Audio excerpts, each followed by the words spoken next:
সামগ্রী। নমস্কার, ভাগ্যবার্তা অনুষ্ঠানে আপনাদের সবাইকে স্বাগত।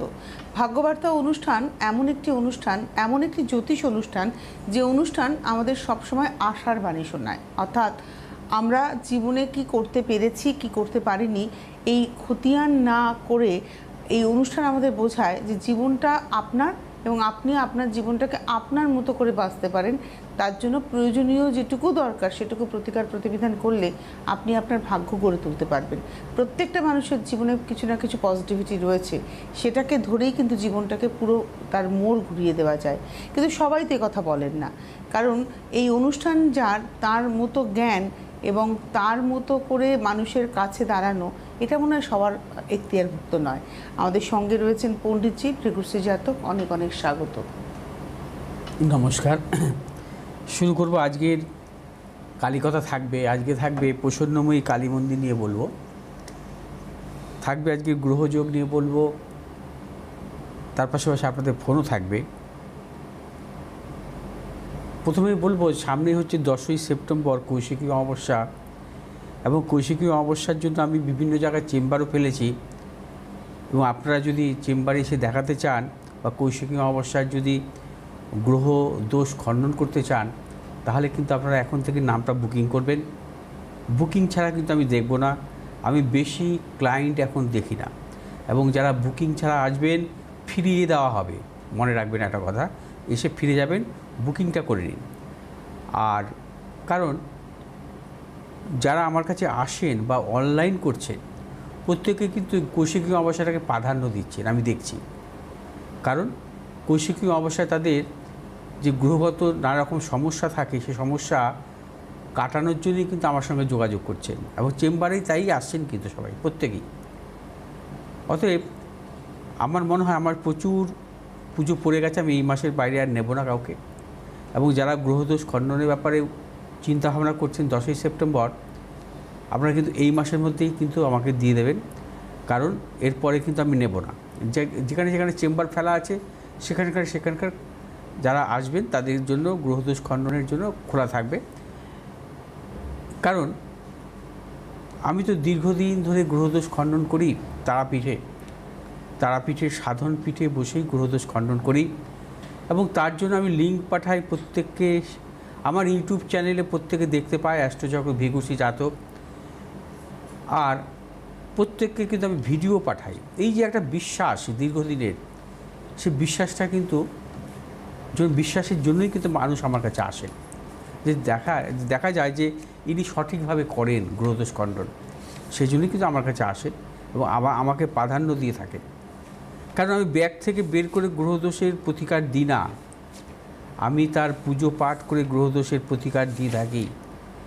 এবং সেজন্য আপনারা চেষ্টা করবেন অতি দ্রুত যোগাযোগ করার, এবং এই মাসের মধ্যে আমি ক্লোজ করে দেবো গ্রহদোষ খণ্ডনের জন্য কৌশিকী অমাবস্যা। কারণ কৌশিকী অমাবস্যা 6 মাস 8 মাস আগে থেকে আমার সাথে যোগাযোগ করেছেন, এবং তারা কিন্তু গ্রহদোষ খণ্ডনের জন্য কি আমাকে তখন থেকে কিন্তু আমাকে বলে রেখেছেন। যাই হোক, আসবো আজকের মূল কথায়। আজ হচ্ছে শুক্লপক্ষের দ্বাদশী তিথি, অহরাত্র। আজ প্রীতিযোগ সকাল 9টা 4 মিনিট পর্যন্ত, তারপর শুরু হবে আয়ুষ্মান যোগ। আজকের গোচরে আত্মকারক গ্রহ হচ্ছে চন্দ্র, আজকের গোচরে রাজ্যকারক গ্রহ হচ্ছে রবি এবং মঙ্গল। আজ অভিজিৎ মুহূর্ত দুপুর অর্থাৎ দিবা 11টা 20 থেকে 12টা 8 মিনিট পর্যন্ত। আজকের রাহুকাল সকাল 6টা 52 মিনিট থেকে সকাল 8টা 28 মিনিট পর্যন্ত। রবি আজকে অবস্থান করবে সিংহ রাশির মঘা নক্ষত্রে, চন্দ্র আজকে অবস্থান করবে ধনু রাশির উত্তরাষাঢ়া নক্ষত্রে, মঙ্গল আজকে অবস্থান করবে মিথুন রাশির আদ্রা নক্ষত্রে, বুধ আজকে অবস্থান করবে সিংহ রাশির মঘা নক্ষত্রে, বৃহস্পতি আজকে অবস্থান করবে কর্কট রাশির অশ্লেষা নক্ষত্রে, শুক্র আজকে অবস্থান করবে কন্যা রাশির হস্তা নক্ষত্রে, শনি আজকে অবস্থান করবে মীন রাশির রেবতী নক্ষত্রে, রাহু আজকে অবস্থান করবে কুম্ভ রাশির ধনিষ্ঠা নক্ষত্রে, কেতু আজকে অবস্থান করবে সিংহ রাশির মঘা নক্ষত্রে। আজ রাশির নবমভাবে রবি এবং কেতু যুক্ত অবস্থা আছে রাহুদৃষ্ট। নবম ভাবকে আমরা বলি পিতৃভাব, এবং রবিকে আমরা বলি পিতৃকারক গ্রহ। অর্থাৎ নবমভাবে যদি পিতৃকারক গ্রহ রবি কেতুযুক্ত রাহুদৃষ্ট অবস্থায় থাকে, বা নবমভাবে যদি রবি রাহুযুক্ত অবস্থা থাকে, তবে তাকে বলা হয় পিতৃরিষ্ট যোগ, অর্থাৎ পিতৃদোষ। এই পিতৃদোষটা কী এবং দোষ থাকলে কি হতে পারে? বলা হয় যে জন্মকুণ্ডলিতে জন্মকালীন ভাগ্যভাবে যদি রবি অশুভ গ্রহ যুক্ত থাকে, অর্থাৎ শনি যুক্ত থাকে, অথবা রাহু যুক্ত থাকে, অথবা কেতুযুক্ত রাহুদৃষ্ট অবস্থা থাকে, অথবা জন্মকালীন লগ্ন সাপেক্ষ রবি, জন্মকালীন লগ্ন সাপেক্ষ ভাগ্যপতি যদি দুস্থানগত থাকে শনিযুক্ত, তাহলেও কিন্তু পিতৃরিষ্ট যোগ হয়। এবং পিতৃরিষ্ট বা পিতৃদোষ অত্যন্ত অশুভ। বলা হয় যে যারা গুরুজন, অর্থাৎ পিতামাতার প্রতি সঠিকভাবে মানে পিতামাতার প্রতি তাদের জীবিতকালে অবহেলা করা, অথবা পিতৃপুরুষের কোনো যদি পিতৃপুরুষের যদি শেষকৃত্য সঠিকভাবে পালন না করা, অর্থাৎ পিতৃপুরুষের অতৃপ্ত আত্মার কারণে, অতৃপ্ত আত্মা যদি অতৃপ্ত থাকে, তাহলেও কিন্তু পিতৃদোষ আসে পরবর্তী প্রজন্মে, অর্থাৎ পরবর্তী বংশধরের উপর। এবং পিতৃদোষ হচ্ছে অত্যন্ত অশুভ যোগ। এবং সঠিকভাবে আমাদের যে মারা যাওয়ার পর সঠিকভাবে যদি তার দোষ খণ্ডন না হয়, আমরা যেগুলোকে বলি একপাদ দোষ, দ্বিপাদ দোষ, ত্রিপাদ দোষ, এই দোষ যদি খণ্ডন না হয়, সেক্ষেত্রেও কিন্তু পিতৃরিষ্ট যোগ হয় তার পরবর্তী প্রজন্মের ওপরে। অর্থাৎ পিতৃরিষ্ট যোগ অত্যন্ত অশুভ যোগ। পিতৃরিষ্ট যোগ থাকলে সেই জাতক জাতিকা যদি রবির মহাদশায় জন্মগ্রহণ করে, তাহলে পিতার মৃত্যুও হতে পারে। অর্থাৎ পিতৃরিষ্ট যোগ থাকলে রবির মহাদশায় সেই জাতক জাতিকার নানাবিধ সমস্যা, পিতার বড় কোনো শারীরিক সমস্যা আসতে পারে, অর্থাৎ পিতৃসুখ থেকে সে বঞ্চিত হতে পারে। পিতৃরিষ্ট যোগ থাকলে সেই জাতক জাতিকার কর্মজীবনে নানারকম সমস্যা আসতে পারে, কর্মজীবনে সাফল্য না আসতে পারে, যাকে আমরা বলি গ্রহণ যোগ। এই গ্রহণ যোগ অত্যন্ত অশুভ যোগ। এই গ্রহণ যোগের ক্ষেত্রে জাতক জাতিকার কর্মে কোনো সাফল্য আসে না, অর্থাৎ তার যোগ্যতা অনুযায়ী তার কর্মে সাফল্য আসবে না, এবং তার দাম্পত্য জীবনে বা পারিবারিক নানা রকম অশান্তি লেগে থাকবে। তার যোগ্যতা অনুযায়ী সে আর্থিক সাফল্য পাবে না, সারা জীবন একটি দারিদ্রতার মধ্যে তার কাটবে, এবং তার গৃহে নানা রকম সমস্যা প্রতিকূলতা থাকবে, এবং কঠিন অশুভ পর্যন্ত তার জীবন আসতে পারে যদি অশুভ গ্রহের মহাদশা আসে। বিশেষ করে শনির মহাদশায় শনি যদি অশুভ থাকে, তার জন্মছক অনুযায়ী যদি পিতৃরিষ্ট যোগ থাকে, তাহলে কিন্তু বড় সমস্যা আসতে পারে, কঠিন অসুখে সে ভুগতে পারে। তবে এর কিছু উপাচারও আছে। পিতৃরিষ্ট যোগ বা গ্রহণদোষ থাকলে দুস্থ মানুষকে দান করা, বস্ত্র বা ফল অথবা তিল দান করা শুভ। এছাড়া বিশেষ করে অমাবস্যা তিথি বা মহালয়া তিথি তর্পণ করা। তার পাশাপাশি এই দোষ থাকলে অশ্বত্থ গাছের নিচে শনিবার করে জল ঢালতে হবে, এবং একটি তিলের প্রদীপ জ্বালাতে হবে প্রত্যেক শনিবার। এই উপাচার কিন্তু তাকে পালন করতে হবে। আর গুরুজনদের প্রতি তাকে শ্রদ্ধা রাখতে হবে সর্বদা, বা গুরুজনদের প্রতি কোনো অবহেলা করলে চলবে না। আচ্ছা, আজকের আরেকটি শুভ যোগ আছে আজকের গোচরে, অর্থাৎ বৃহস্পতি এবং চন্দ্রের ক্ষেত্র বিনিময় যোগ। বৃহস্পতি আজকে অবস্থান করছে চন্দ্রের ভাবে, চন্দ্র আজকে অবস্থান করছে বৃহস্পতির ভাবে। বৃহস্পতি চন্দ্রের ক্ষেত্র বিনিময় যোগও কিন্তু অত্যন্ত শুভ যোগ। যদি জন্মকালীন কোনো জাতক জাতিকার বৃহস্পতি চন্দ্রের ক্ষেত্র বিনিময় যোগ হয়, সেই জাতক জাতিকার বৃহস্পতির দশা, চন্দ্রের অন্তর্দশা অথবা চন্দ্রের মহাদশা বৃহস্পতির অন্তর্দশা অত্যন্ত সাফল্য আসে, এবং কর্মজীবনে সাফল্য, অর্থনৈতিক সাফল্য, ব্যবসায়ীদের ক্ষেত্রে বিশেষভাবে সাফল্য, অর্থাৎ তাকে আমরা বলতে পারি যে সুবর্ণ সময়, গোল্ডেন টাইম। যদি কখনো কোনো জাতক জাতিকার বৃহস্পতি চন্দ্রের ক্ষেত্র বিনিময় যোগ হয়। মেষ রাশির জাতক জাতিকাদের ক্ষেত্রে আজকের দিনটি শুভ, অর্থলাভ, কর্মক্ষেত্র সাফল্য, ব্যবসায়ীদের ক্ষেত্রে বিশেষভাবে শুভ। মেষ রাশির জাতক জাতিকারা আর যে কোনো শুভ কাজের ক্ষেত্রে দক্ষিণ পূর্ব দিকে অগ্রসর হবেন। শুভ রং হচ্ছে আপনাদের লাল এবং সাদা। 2 সংখ্যার জাতক জাতিকার ক্ষেত্রে শুভ, 4 সংখ্যার জাতক জাতিকাদের ক্ষেত্রে অশুভ। বিশ্বরাশির জাতক জাতিকাদের ক্ষেত্রে আজকের দিনটি নানাবিধ প্রতিকূলতা, অর্থনাশ, গুপ্ত সত্য বৃদ্ধি, কর্মক্ষেত্র আজকে সাফল্য আসবে না। নানা রকম প্রতিকূলতার মধ্যে দিয়ে আজকের দিনটি কাটবে, বিশেষ করে মানসিক দিক থেকে। শুভ দিক দক্ষিণ পশ্চিম দিক, শুভ রং আপনাদের সাদা এবং লাল। আজ 1 সংখ্যার জাতক জাতকের ক্ষেত্রে শুভ, 8 সংখ্যার জাতক জাতকের ক্ষেত্রে অশুভ। মিথুন রাশির জাতক জাতকের ক্ষেত্রে আজকের দিনটি অত্যন্ত শুভ, কর্মক্ষেত্রে সাফল্য, ব্যবসায়ীদের ক্ষেত্রে সাফল্য। মিথুন রাশির জাতক জাতিকা দূরযাত্রার ক্ষেত্রে সাফল্য পাবে। আজ আপনার যে কোনো শুভ কাজের ক্ষেত্রে উত্তর পশ্চিম দিকে অগ্রসর হবে সাফল্য। শুভ রং আপনাদের সবুজ এবং সাদা। আজ 8 সংখ্যার জাতক জাতকের ক্ষেত্রে বিশেষভাবে শুভ, 9 সংখ্যার জাতক জাতকের ক্ষেত্রে অশুভ। কর্কট রাশির জাতক জাতকের ক্ষেত্রে আজকের দিনটি নানাবিধ প্রতিকূলতা। কর্কট রাশির জাতক জাতিকাদের মানসিক টেনশন, কর্মক্ষেত্রে গুপ্ত সত্য বৃদ্ধি, অর্থনাশ। এবং আজকে কর্কট রাশির জাতক জাতিকারা কোনো মতানৈক্যে জড়াবেন না। শুভ দিক দক্ষিণ পূর্ব দিক, শুভ রং আপনাদের লাল এবং সাদা। আজ 9 সংখ্যার জাতক জাতকের ক্ষেত্রে শুভ, 6 সংখ্যার জাতক জাতকের ক্ষেত্রে অশুভ। সিংহ রাশির জাতক জাতকের ক্ষেত্রে আজকের দিনটি বিশেষভাবে শুভ, প্রবল অর্থপ্রাপ্তি, কর্মক্ষেত্রে সাফল্য, ব্যবসায়ীদের ক্ষেত্রে বিশেষভাবে শুভ। আজ আপনারা যে কোনো শুভ কাজের ক্ষেত্রে পূর্ব দক্ষিণ দিকে অগ্রসর হবে সাফল্য। শুভ রং আপনাদের লাল এবং সাদা। আজ 8 সংখ্যার জাতক জাতকের ক্ষেত্রে বিশেষভাবে শুভ, 7 সংখ্যার জাতক জাতকের ক্ষেত্রে অশুভ। কন্যা রাশির জাতক জাতকের ক্ষেত্রেও আজকের দিনটি শুভ। আজও আপনাদের অর্থনৈতিক সাফল্য, কর্মক্ষেত্রে সাফল্য, পারিবারিক দিক থেকে শুভ, সন্তানের সাফল্যের প্রবল যোগ। শুভ দিক পূর্ব পশ্চিম দিক, শুভ রং আপনাদের সবুজ এবং সাদা। আজ 3 সংখ্যার জাতক জাতকের ক্ষেত্রে বিশেষভাবে শুভ, 6 সংখ্যার জাতক জাতকের ক্ষেত্রে অশুভ। তুলা রাশির জাতক জাতকের ক্ষেত্রে আজকের দিনটি নানাবিধ প্রতিকূলতা। তুলা রাশির জাতক জাতিকারা সর্বক্ষেত্রে ভেবেচিন্তে অগ্রসর হবেন। অর্থনাশ, গুপ্ত শক্তি বৃদ্ধি হতে পারে। এবং তুলা রাশির জাতক জাতিকারা যারা পেশাগত ব্যবসার সাথে যুক্ত আছেন নানাবিধ প্রতিকূলতার মধ্যে কাটাবেন। শুভ দিক হচ্ছে দক্ষিণ পশ্চিম দিক, শুভ রং আপনাদের সাদা এবং হলুদ। আজ 6 সংখ্যার জাতক জাতকের ক্ষেত্রে অশুভ, 4 সংখ্যার জাতক জাতকের ক্ষেত্রে শুভ। বৃশ্চিক রাশির জাতক জাতিকাদের ক্ষেত্রে আজকের দিনটি শুভ। আজও আপনাদের অর্থ লাভ, কর্মক্ষেত্রে সাফল্য, ব্যবসায়ীদের ক্ষেত্রে বিশেষভাবে শুভ। বৃশ্চিক রাশির জাতক জাতিকাদের সন্তানেরও সাফল্যের প্রবল যোগ। আজ আপনারা যে কোনো শুভ কাজের ক্ষেত্রে দক্ষিণ পূর্ব দিকে অগ্রসর হবেন সাফল্য। শুভ রং আপনাদের লাল এবং সাদা।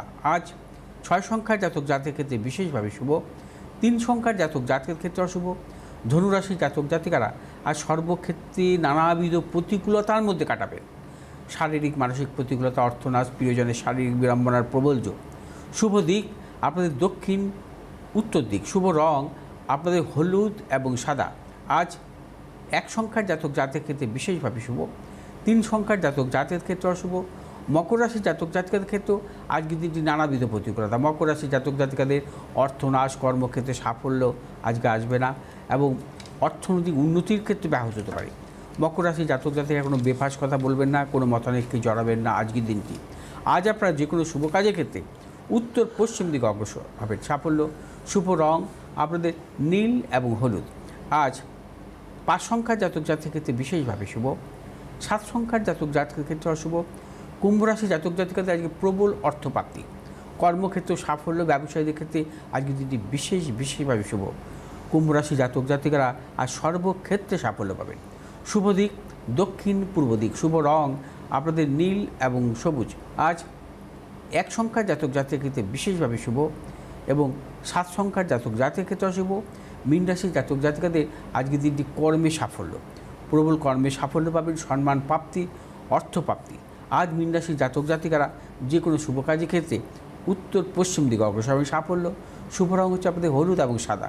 আজ 7 সংখ্যার জাতক জাতকের ক্ষেত্রে বিশেষভাবে শুভ, 9 সংখ্যার জাতক জাতকের ক্ষেত্রে অশুভ। রাশিফল শেষ, আমি একটু জানিয়ে দেবো আপনারা পণ্ডিতজিকে কবে কোথায় কখন পাবেন। প্রত্যেক রবিবার গড়িয়াহাট, প্রত্যেক সোমবার দক্ষিণেশ্বর, প্রত্যেক মঙ্গলবার হাতিবাগান, প্রত্যেক বুধ শুক্র শনিবার পাবেন বারাসাতে। আগামী 29 তারিখ 29শে অগস্ট আপনারা পাচ্ছেন বর্ধমান, 30শে অগস্ট দুর্গাপুর এবং আসানসোল দু জায়গাতেই পাচ্ছেন। পরবর্তী 3রা সেপ্টেম্বর মেচেদা, 4ঠা সেপ্টেম্বর কৃষ্ণনগর, 5ই সেপ্টেম্বর মালদা, 6ই সেপ্টেম্বর শিলিগুড়ি, 7ই সেপ্টেম্বর বহরমপুর এবং প্রত্যেকটা চেম্বার কিন্তু কৌশিকী অমাবস্যার আগে রয়েছে। কৌশিকী অমাবস্যাকে আপনারা যারা কাজে লাগাতে চাইছেন, পণ্ডিতজি তো রেড লাইন বলেই দিয়েছেন, অগস্টের মানে এন্ড অব্দি আপনারা কাজ দিতে পারবেন, কারণ তারপরে ওনার পক্ষে নেওয়া আর সম্ভব নয়। কারণ আপনারা জানেন পণ্ডিতজি কিন্তু সরাসরি তারাপীঠে যান এবং প্রত্যেকটা অমাবস্যা, শুধু কৌশিকী বলে নয়, প্রত্যেকটা অমাবস্যাতেই উনি তারাপীঠে থাকেন। হ্যাঁ, তবে কৌশিকী অমাবস্যার যে জোর বা যে মাহাত্ম্য সেটা তো আমরা পরবর্তী দিনে আপনার কাছ থেকে শুনবো বটে। হ্যাঁ, না আমি কিছুটা আলোচনা করেছি গত শনিবার, তার পাশে আবার করব। আর আরেকটি কথা বলবো যে অনেকেই যোগাযোগ করেছেন কৌশিকী অমাবস্যায় তারাপীঠে যাবেন, এবং আপনারা যারা আসতে চাইছেন এখন থেকে কিন্তু যোগাযোগ করবেন, আপনারা আসতেও পারেন।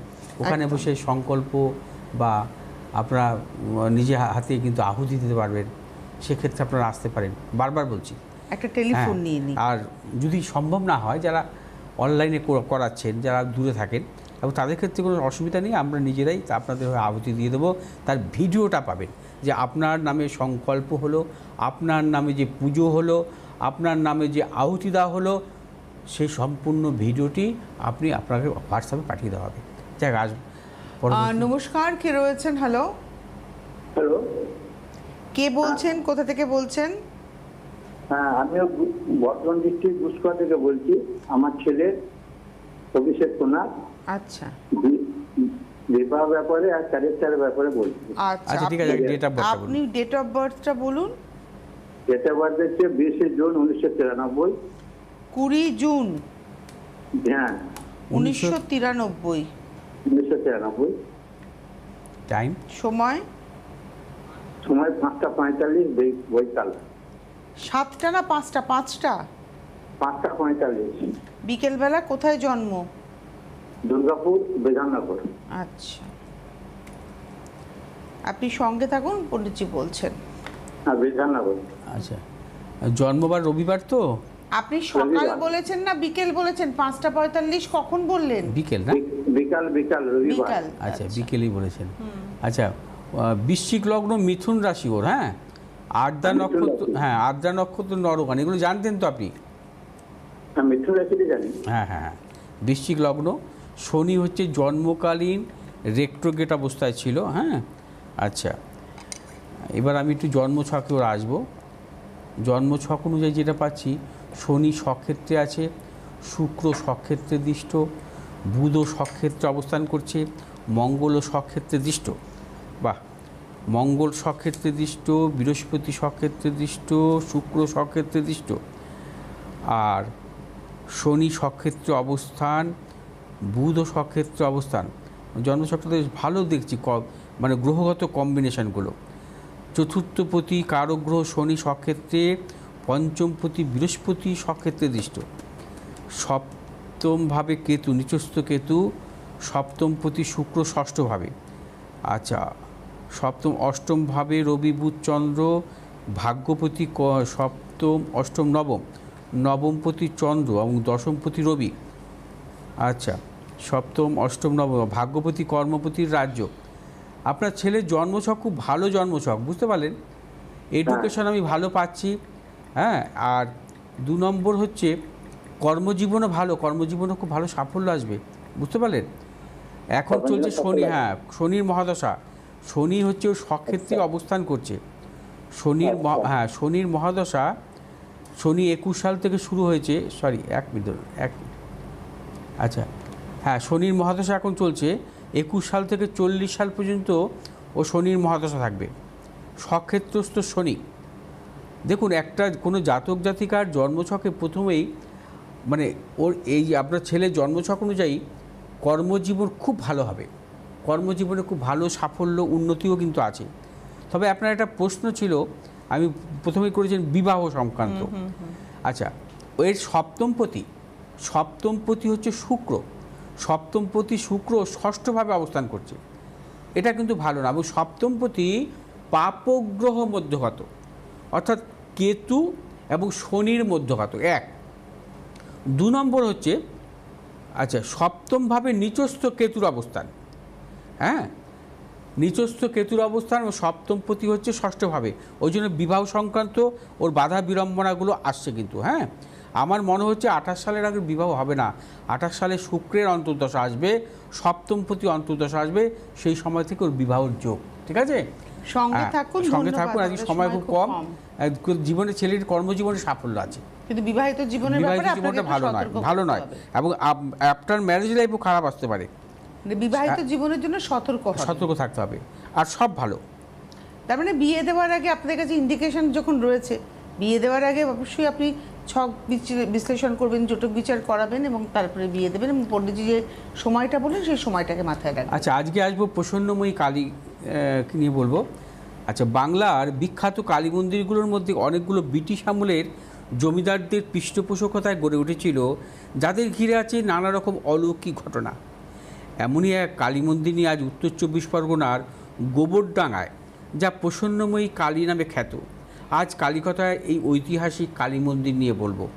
শোনা যায়, স্থানীয় জমিদার স্ত্রীর গর্ভে কোনো পুত্র সন্তান না হয় তিনি খুবই মনকষ্টে ছিলেন। সেই সময় এক সন্ন্যাসী এসে তাকে কালীমাতার প্রসাদী ফুল, দৈব, ওষুধ হিসেবে ধারণ করতে পারেন। কিছুদিন পর সন্তান লাভ হয়। মনে করা হয় ওই ওষুধ ধারণের ফলে তার স্ত্রীর ওই পুত্র সন্তান লাভ করেন। কালীমাতা প্রসন্ন হয়ে এই পুত্র সন্তান দেওয়ার জন্যই সেই পুত্রর নাম রাখা হয় কালী প্রসন্ন, এবং কালীমাতার প্রসাদে পুত্র সন্তান লাভ করায় জমিদারবাবু কালী মূর্তি ও কালী মন্দির স্থাপনে উদ্যোগী হন। কিন্তু মন্দির নির্মাণের শেষ হওয়ার আগেই তার মৃত্যু হয় এবং পরবর্তীতে পুত্র কালীপ্রসন্ন জমিদার হন। মন্দির নির্মাণ কার্য শেষ করেন। এই কালী মন্দির প্রসন্নময়ী কালী মন্দির নামে প্রসিদ্ধ হয়।